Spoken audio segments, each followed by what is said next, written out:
আসসালামু আলাইকুম ভিউয়ার্স বন্ধুগণ, আশা করছি আল্লাহর রহমতে সবাই ভালো আছেন। আবারও হাজির হলাম নতুন একটি রেসিপি নিয়ে। পেঁয়াজ ও টমেটো দিয়ে বোয়াল মাছ ভুনা করব। প্রথমে বোয়াল মাছের টুকরোগুলো ভেজে নিচ্ছি।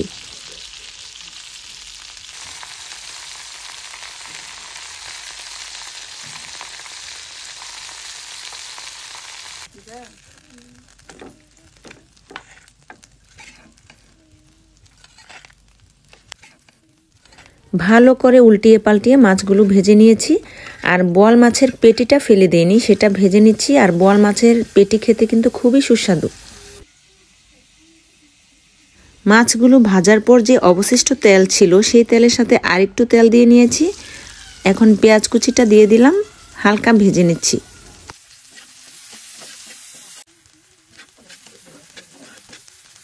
পেঁয়াজ কুচি হালকা ভেজে নেওয়ার পর কাঁচামরিচ দিয়ে দিলাম। এখানে কোনো মরিচের গুঁড়া ইউজ করব না, সেজন্য কাঁচামরিচ একটু বেশি দিয়েছি। দিয়ে দিচ্ছি 1 টেবিল চামচ রসুন বাটা, পরিমাণ মতো হলুদের গুঁড়া এবং লবণ।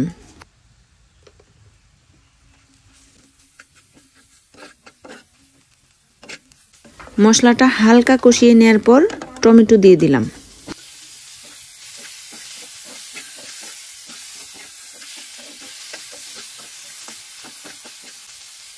টমেটো সিদ্ধ এবং মশলাটা কষানোর জন্য সামান্য ঝোল দিয়ে ঢেকে দিচ্ছি। সাধারণত এই ধরনের খোলা পানির মাছ যে কোনোভাবে রান্না করলেই খেতে সুস্বাদু হয়। চাষের মাছের তুলনায় এই মাছটা অল্প পরিমাণে খেতে পারলেও ভালো। তো আমরা সাধারণত এই ধরনের মাছ অ্যাভেলেবেল পাই না, যদিও মাঝে মাঝে একটু পাই, কিন্তু চড়া দামে কিনতে হয়। তো যাই হোক বন্ধুরা, আমার মশলাটা কষানো হয়ে গেছে। এখন মাছটা দিয়ে হালকা ঝোল দিয়ে কষিয়ে নেব। সুপ্রিয় বন্ধুগণ, যারা আমার ভিডিও নিয়মিত দেখেন তারা অনেকেই জানেন আমি মাঝে মাঝেই পাঙ্গাস মাছ রান্না করি। পাঙ্গাস মাছের কাটা খুব কম, সেজন্য আমার বাচ্চারা পছন্দ করে। কিন্তু আজকের একটা মজার বিষয় হলো, যখন এই বোয়াল মাছটা কাটতে নিয়েছি তখন আমার ছোট ছেলে বলল, আম্মু এই মাছটা এত দাম কেন? পাঙ্গাস মাছ তো এত দাম হয় না, এটাও তো দেখতে ঠিক পাঙ্গাস মাছের মতোই। আমি বললাম, বাবা, দুইটা মাছের মধ্যে স্বাদের অনেক পার্থক্য। যাই হোক, আমার ছেলেকে বোয়াল ও পাঙ্গাসের মধ্যে পার্থক্য বোঝাতে অনেক কষ্ট হয়েছে। তো ভিউয়ার্স বন্ধুগণ, আমার রান্না প্রায় শেষ পর্যায়ে। ঝোলটা হালকা শুকিয়ে নিয়ে ধনিয়া পাতা দিয়ে তরকারিটা উঠিয়ে নেব। আর আজকের রেসিপিটা যদি ভালো লাগে প্লিজ লাইক কমেন্ট শেয়ার করে পাশে থাকবেন।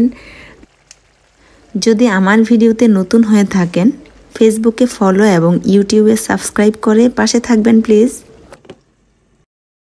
সবার প্রতি শুভকামনা এবং ভালোবাসা রইল। আল্লাহ সবার ভালো করুক সেই কামনায়। আল্লাহ হাফেজ।